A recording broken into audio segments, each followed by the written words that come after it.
Tuhan Yesus. Berfirmanlah Engkau, karena kami sudah siap untuk mendengarkan dan merenungkan daripada firman-Mu. Di dalam nama Yesus kami sudah berdoa. Amin. Shalom buat kita semua. Bapak Ibu yang terkasih, firman Tuhan yang mau kita renungkan pada siang hari ini yang tertulis di dalam Injil Lukas pasalnya yang ke-15 dimulai ayat 1 hingga ayatnya yang ke-10. Lukas 15 ayat 1 sampai 10.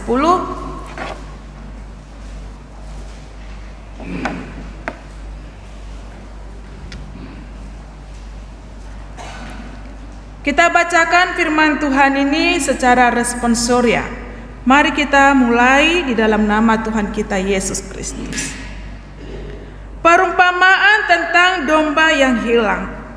Para pemungut cukai dan orang-orang berdosa biasanya datang kepada Yesus untuk mendengarkan Dia.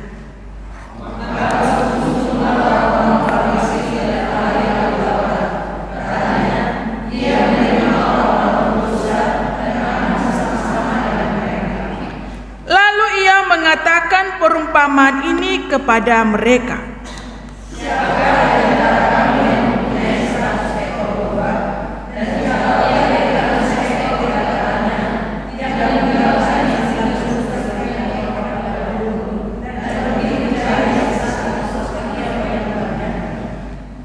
Dan kalau ia telah menemukannya, ia meletakkannya di atas bahunya dengan gembira.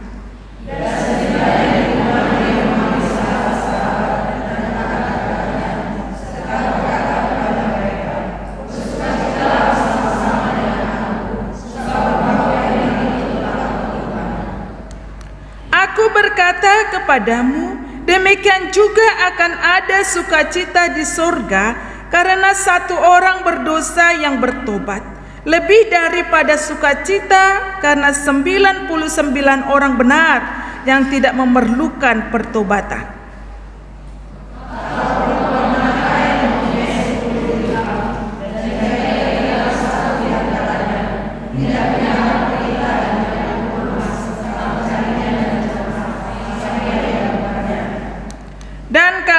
Telah menemukannya, ia memanggil sahabat-sahabat dan tetangga-tetangganya serta berkata, bersukacitalah bersama-sama dengan aku, sebab dirhamku yang hilang itu telah kutemukan.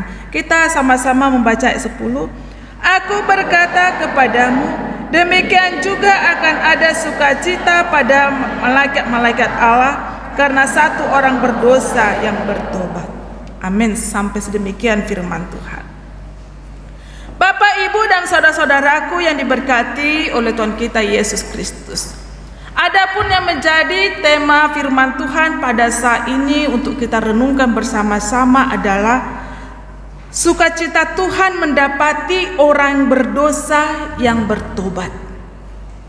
Ya. Jemaat Tuhan, di dalam kehidupan kita ini ada dua tipe manusia. Tipe yang pertama ialah mereka menyadari dirinya bersalah dan kemudian dia dapat memperbaiki dirinya. Gambaran orang yang rindu untuk bertobat supaya selamat. Inilah yang digambarkan Yesus sebagai domba dan dirham yang hilang itu.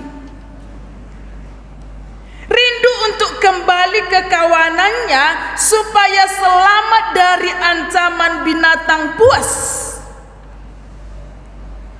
Tapi tidak tahu jalan pulang. Itulah tipe yang pertama. Tipe yang kedua ialah mereka yang tidak menyadari, atau bisa dikatakan pura-pura tidak tahu kalau dirinya mempunyai kesalahan. Ini adalah gambaran orang Farisi, ahli-ahli Taurat yang merasa hidupnya sudah benar, sedang disindir oleh Yesus. Mereka tidak perlu pertobatan agar hidupnya selamat, sehingga mereka memarahi Yesus ketika Yesus bersama-sama dengan orang berdosa. Tapi yang pasti Bapak Ibu, Yesus itu adalah untuk semua. Dia tidak menolak dan menerima yang lain. Karena apa? Karena keselamatan yang dari Tuhan itu adalah untuk semua orang yang percaya dan mengakui Dia sebagai Tuhan dan Juru Selamat. Amin. Bapak Ibu yang diberkati oleh Tuhan kita Yesus Kristus, yang menjadi pertanyaannya adalah, siapakah domba yang hilang dan dirham yang hilang itu? Mereka adalah orang-orang yang sangat rindu mendengar pengajaran Yesus, rindu mengalami pertobatan di dalam hidupnya. Mereka adalah orang-orang yang membuat orang-orang Farisi dan ahli-ahli Taurat bersungut-sungut.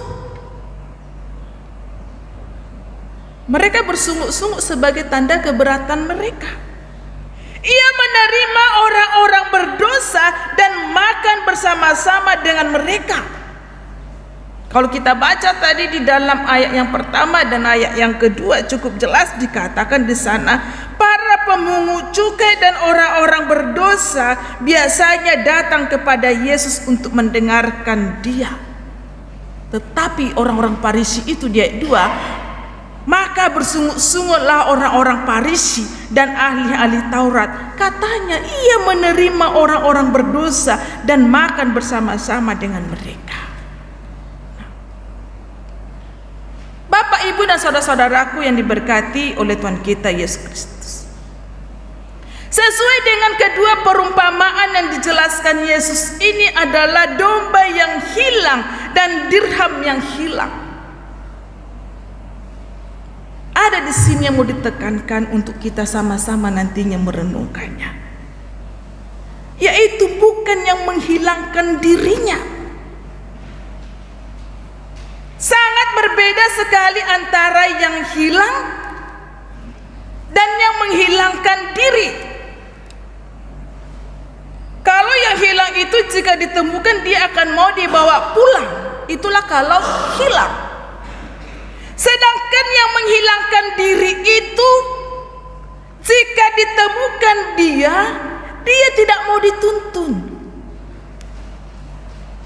Dia tidak mau kembali pulang dengan berbagai cara pun dilakukan. Dia akan melawan dan berbagai alasan akan dibuatnya.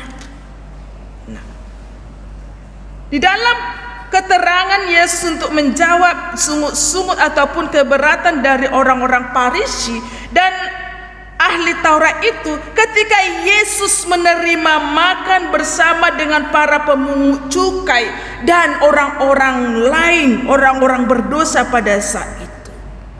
Di dalam firman-Nya tadi yang sudah kita bacakan, di sana dikatakan, siapakah di antara kamu yang punya 100 ekor domba, dan jikalau ia kehilangan seekor di antaranya, tidak meninggalkan yang 99 ekor di padang gurun dan pergi mencari yang sesat itu sampai ia menemukannya. Dan jika ia sudah menemukannya, ia meletakkan di atas bahunya dengan gembira, dan setibanya ia memanggil sahabat-sahabat dan tetangga-tetangganya serta berkata kepada mereka, bersukacitalah bersama-sama dengan aku, sebab dombaku yang hilang itu sudah kutemukan. Aku berkata kepadamu, demikian juga akan ada sukacita di sorga karena satu orang yang berdosa bertobat, lebih daripada sukacita karena 99 orang benar yang tidak memerlukan pertobatan. Itu tadi dikatakan di 4 sampai ayat 7. Atau selanjutnya, perempuan manakah yang mempunyai 10 dirham dan jika ia kehilangan satu di antaranya, tidak menyalakan pelita dan menyapu rumah serta mencarinya dengan cermat sampai ia menemukannya.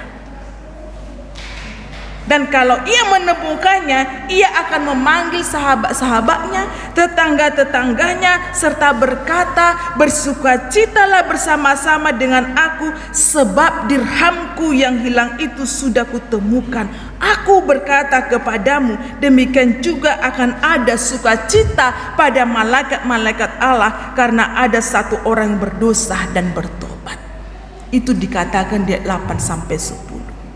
Bapak, Ibu, dan saudara-saudaraku yang diberkati oleh Tuhan kita Yesus Kristus. Mungkin kita akan berkata, bagaimana yang hilang itu bisa pulang kembali? Ya, bisa kembali pulang ke rumahnya. Sama halnya Bapak Ibu,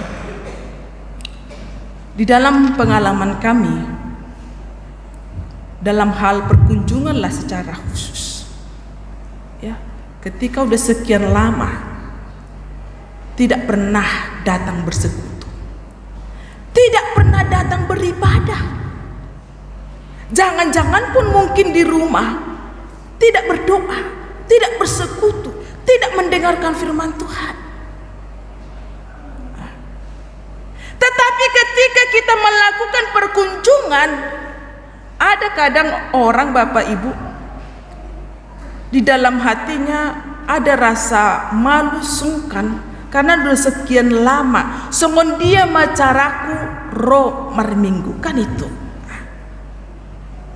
Jadi ketika kita boleh mengunjungi, sebenarnya itu adalah kesempatan yang cukup besar bagi dia untuk bisa kembali datang. Sebagian datang, kembali, sebagian pulang, sebagian dia kembali memuji dan memuliakan Tuhan. Muliate mainam ngarohamu pengoton hami namar dosaon. Ya, entah beban apapun di dalam diri mereka, tapi akhirnya mereka mau pulang. Mereka mau datang kembali bersekutu dengan Tuhan.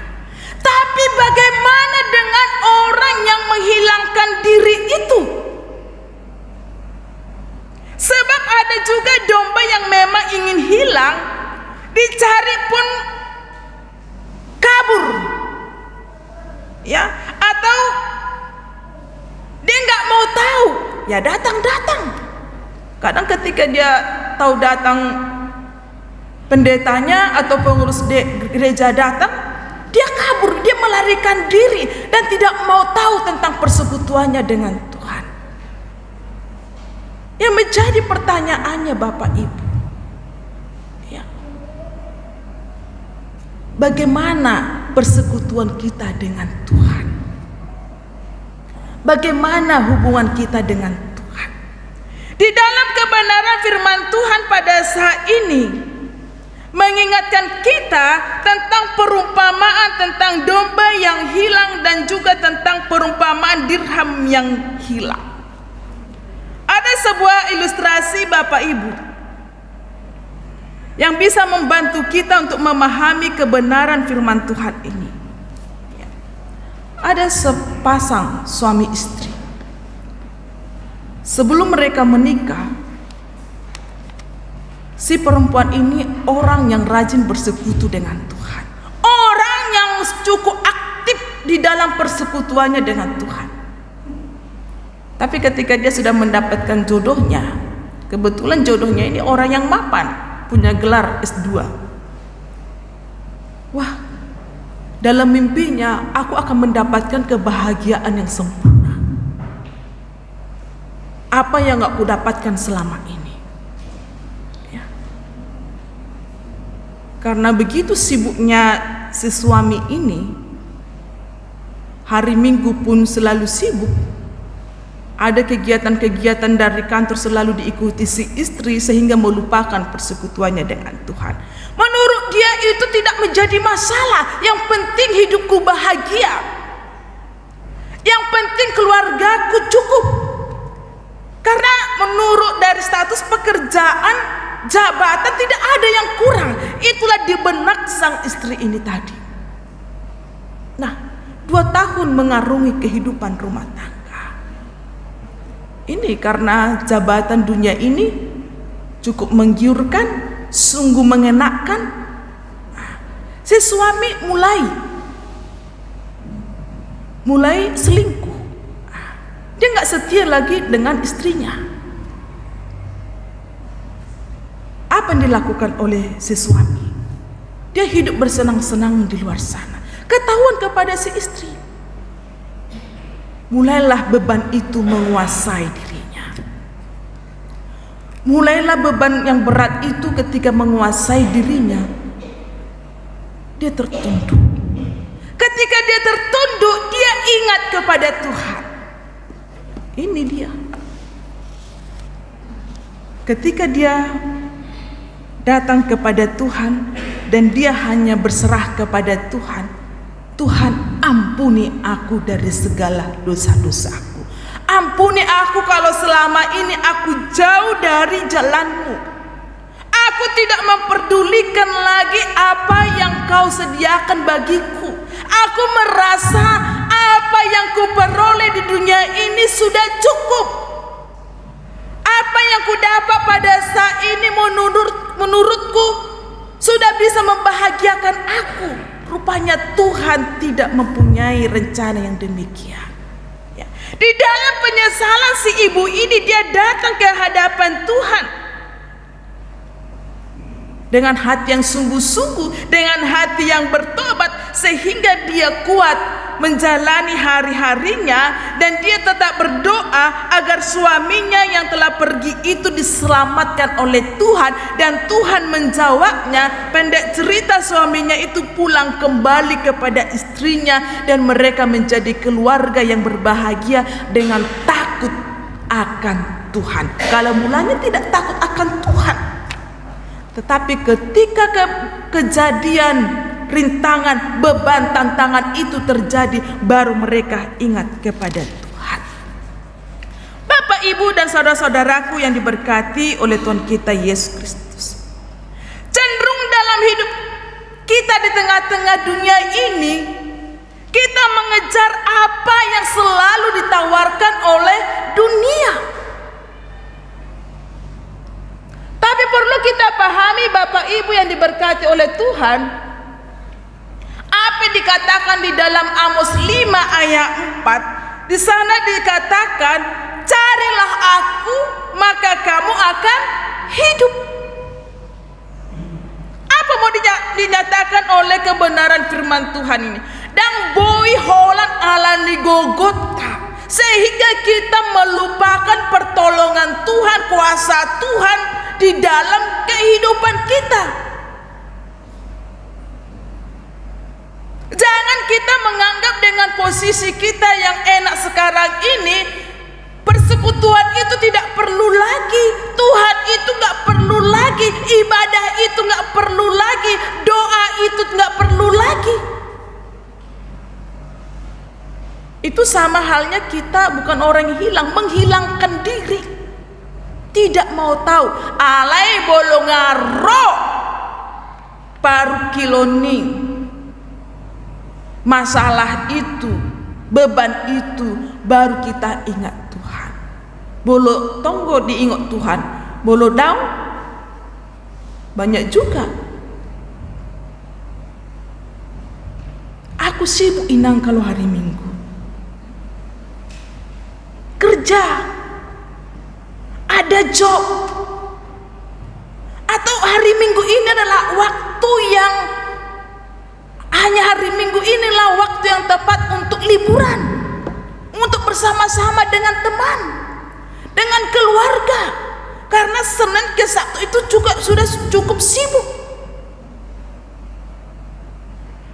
Kita merasa ya enjoy aja saat ini. Tapi kebenaran firman Tuhan ini mengatakan, Di dalam Amos 5 ayat 4 ini dikatakan bahwa beginilah firman Tuhan kepada kaum Israel. Kaum Israel juga pada saat itu sudah mulai menjauhkan diri dari hadapan Tuhan. Hidup mereka penuh dengan ketidakjelasan. Makanya dikatakan, carilah aku, lului mau. Datanglah kepadaku, maka kamu akan hidup. Mari taat datang kepada Tuhan. Tuhan sedang cari dombanya yang hilang. Tuhan tidak cari orang yang tidak merasa berdosa. Tuhan tidak cari orang yang membenarkan diri. Tuhan cari siapa yang hancur hati, yang mau ketemu Tuhan, yang mau ingin membuka hatinya kepada Tuhan. Makanya apa yang terjadi di dalam kehidupan Paulus setelah dia berjumpa dengan Tuhan di dalam kehidupannya, yang dulunya dia cukup jahat menjadi baik. Ada banyak jiwa yang dimenangkan untuk percaya kepada Tuhan. Ya. Dalam dunia ini tidak ada manusia yang tidak berdosa. Dalam dunia ini tidak ada manusia yang tidak berdosa. Gak ada. Saya berdosa. Kita semua berdosa. Untuk itulah Tuhan Yesus datang di tengah-tengah dunia ini. Supaya apa? Supaya kita yang berdosa ini bertobat. Jangan lagi melakukan kesalahan. Jangan lagi jatuh ke dalam dosa yang sama, perbuatan yang sama. Karena di dalam Lukas 5:32 di sana dikatakan, aku datang bukan untuk memanggil orang benar, tetapi orang yang berdosa. Supaya apa? Supaya mereka bertobat. Yesus mendengarkannya dan berkata juga kepada mereka, kepada kita di dalam Markus 2 ayat 17. Apa di sana dikatakan? Mari kita sama-sama membacanya. Bukan orang sehat yang memerlukan tabib, tetapi orang sakit. Aku datang bukan untuk memanggil orang benar, melainkan orang berdosa. Tuhan itu datang untuk memanggil kita, orang yang berdosa ini. Ya. Paulus juga katakan kehidupan kita sebagai orang beriman harus dipenuhi rasa syukur. Itu Paulus katakan.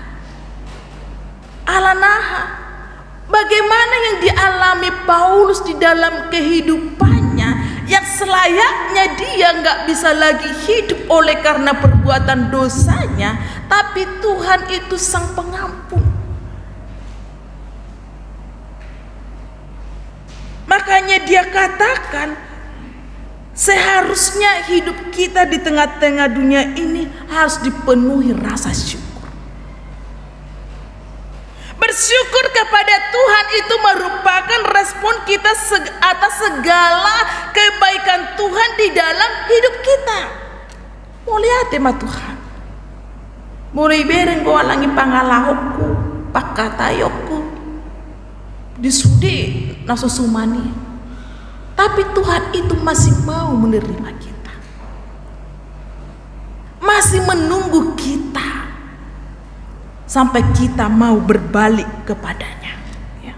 Paulus bersyukur karena ia mendapatkan kasih karunia yang berlimpah-limpah dari Allah. Meskipun ia sudah selayaknya dihukum oleh karena dosa-dosanya, namun syukurlah Allah, Tuhan tidak memalingkan wajahnya dari Paulus. Apakah kita berani menyatakan bahwa kita bisa melayani Tuhan karena kemampuan, kesucian, kesalehan hidup kita? Justru tidak. Jika pilihan Tuhan bergantung kepada kesucian, kesalehan seseorang, maka tidak mungkin Tuhan memilih Paulus dan kita untuk menjadi hambanya. Kalau diseleksi yang layak menjadi muridku, yang layak menjadi pengikutku adalah orang yang suci, orang yang bersih. Tidak ada. Mungkin ada cukup banyak di dalam realita kehidupan kita, Bapak Ibu, yang terhilang. Itu juga yang perlu kita selamatkan, ingatkan. Ya. Di dalam Yohanes 4:35 di sana dikatakan, lihatlah sekelilingmu, pandanglah ke ladang-ladang yang menguning dan sudah matang untuk dituai. Ya. Karena seisi dunia ini sudah dicemarkan oleh dosa. Tapi Allah telah mengutus juru selamat untuk semua. Lihatlah sekelilingmu, pandanglah ke ladang-ladang yang menguning dan sudah matang untuk dituai. Apa juga yang dialami oleh Musa juga sama. Ketika bangsa Israel dengan ketegaran tengkuknya yang pada mereka, sehingga mereka membuat lembu emas. Ketika murka Allah bangkit dan akan memusnahkan mereka, Musa dapat melunakkan hati Allah, dikatakan di dalam Keluaran 32 ayat 14, dan menyesallah Tuhan karena malapetaka yang dirancangkannya atas umatnya. Kesetiaan Musa itu berbuah pengampunan. Artinya kitalah yang tahu sebesar apa dosa yang sudah kita perbuat. Kitalah yang tahu bagaimana hubungan kita dengan Tuhan mungkin jauh, gak mau tahu, atau kita menghilangkan diri dan lain sebagainya. Seberapa rusaknya pun kehidupan kita karena dosa yang sudah kita lakukan, Bapak Ibu. Kebenaran firman Tuhan ini mengingatkan kita, bertobatlah. Bertobat adalah sebuah sikap yang membalikkan arah kehidupan. Dari yang semula tidak baik, dari yang semula tidak benar, dari yang semula tidak sempurna, menjadi benar, menjadi baik, dan menjadi sempurna. Samanya halnya Bapak Ibu, walau ngata boto, mungkin kita tahu makan itu satu hari itu 3 kali, pagi, siang, sore, atau malam. Ya. Tapi ketika kita makan, mungkin karena kita malas atau ingin mengurangi makan kita coba 2 kali atau nggak menentu, di situ laparnya, di situ kita makan. Apa yang terjadi? Penyakit yang datang. Semakin kita nggak makan, semakin lemas, perut kita semakin nggak nyaman, timbullah banyak penyakit, kumat mah kita, asam lambung, dan lain sebagainya. Nah, supaya ini bisa kembali ke semula, apa yang harus kita lakukan? Kembali ke aturan yang semula. Sarapan, makan siang, makan sore atau malam, yang mungkin kita kurangi porsinya, yang bisa menyehatkan tubuh kita. Itu mengenai kesehatan jasmani kita. Ya. Demikian juga dengan kebutuhan rohani kita, Bapak Ibu. Ya.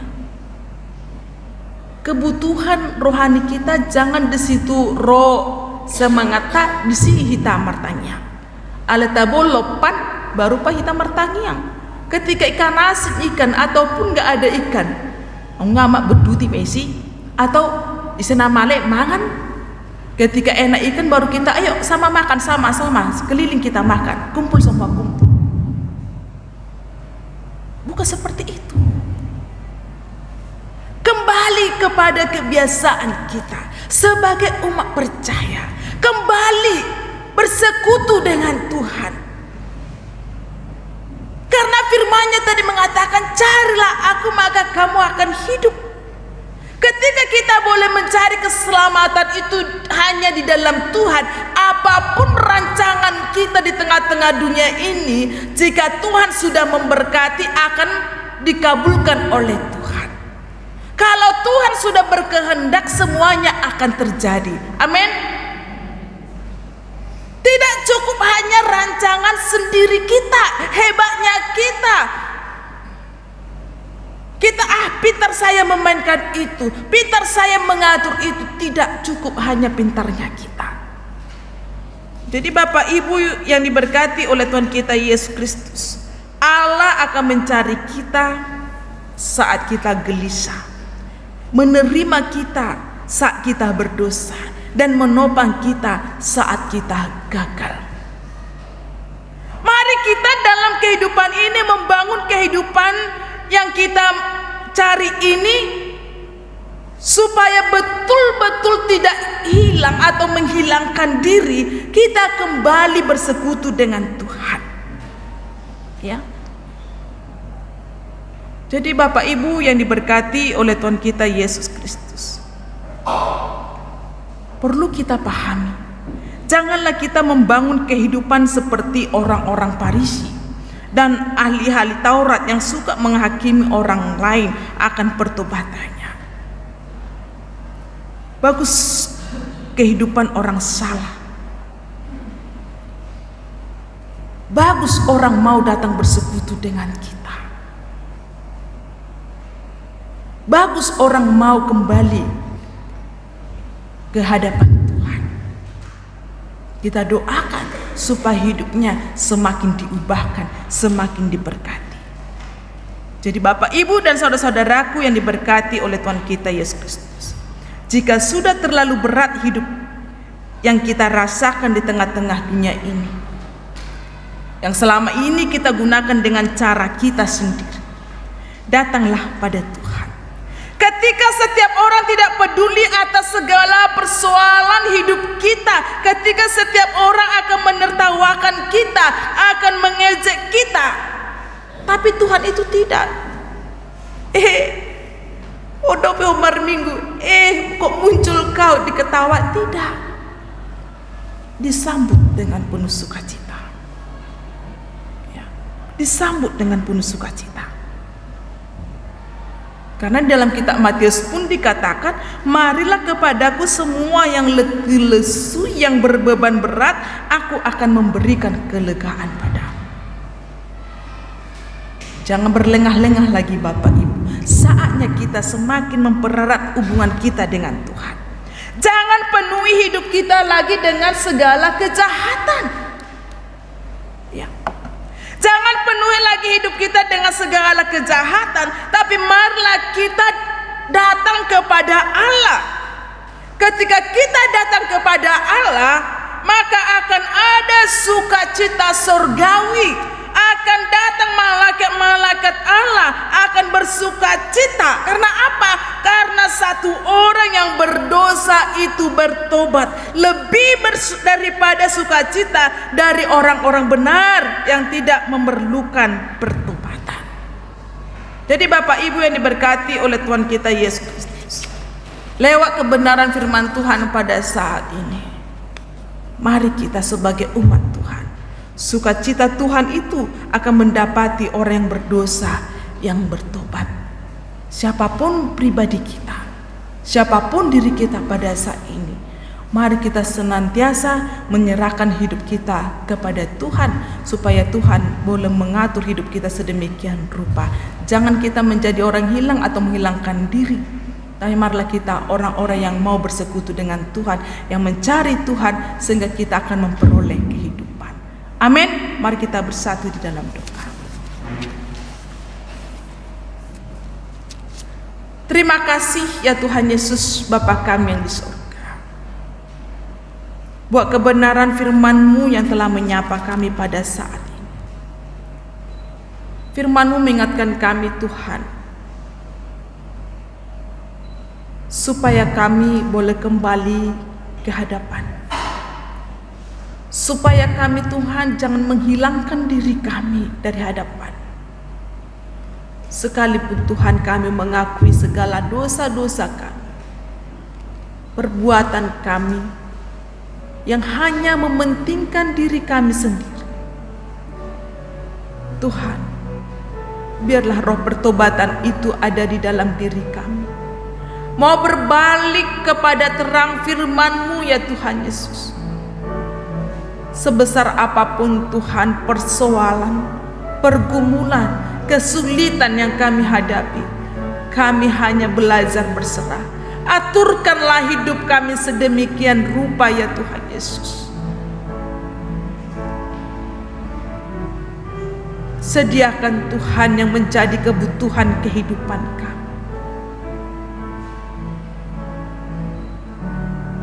Di saat-saat kami mengalami kesulitan di dalam berbagai hal, Tuhan, kuatkan iman percaya kami, supaya kami juga Tuhan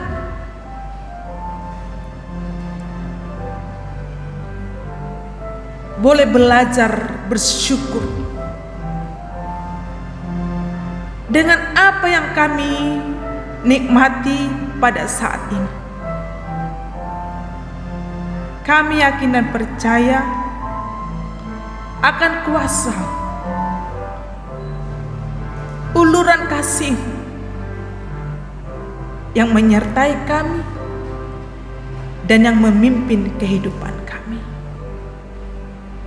Tuhan, supaya kami boleh menjalankan firman-Mu, supaya kami boleh bersyukur di dalam kehidupan kami, di dalam segala hal. Kami boleh menerima bagaimanapun keadaan kami pada saat ini. Aturkanlah Tuhan yang terbaik bagi kami, supaya kami bisa menikmati setiap berkat dan rahmat-Mu di dalam kehidupan kami. Berkati jemaat-Mu Tuhan, di dalam kehidupan kami di tengah-tengah dunia ini. Kami lakukan itu Tuhan, bagaimana supaya kami bisa hidup. Tapi itu tidak cukup ya Tuhan. Tuhan hanya menginginkan kami menjadi orang yang setia, orang yang mau bertobat. Ajarilah juga Tuhan kami untuk menikmati hari-hari kami sedemikian rupa, penuh dengan syukur. Seberapa berat pun beban kami Tuhan, jika kami boleh belajar berserah kepada-Mu, Tuhan akan menolong kami, menguatkan kami, dan menjawab setiap doa-doa. Yang sakit Engkau sembuhkan, yang mengalami kesusahan Engkau pulihkan hidup mereka. Terima kasih Tuhan. Terima kasih Tuhan. Kasih-Mu senantiasa bersama-sama dengan kami. Di dalam nama Yesus kami sudah berdoa dan bersyukur. Amin. Untuk meresponi firman Tuhan, kita kembali bernyanyi Bapak Ibu dari nyanyian rohani metodis nomor 266 ayat 2 sampai 3. Jemaat kami undang untuk bangkit berdiri.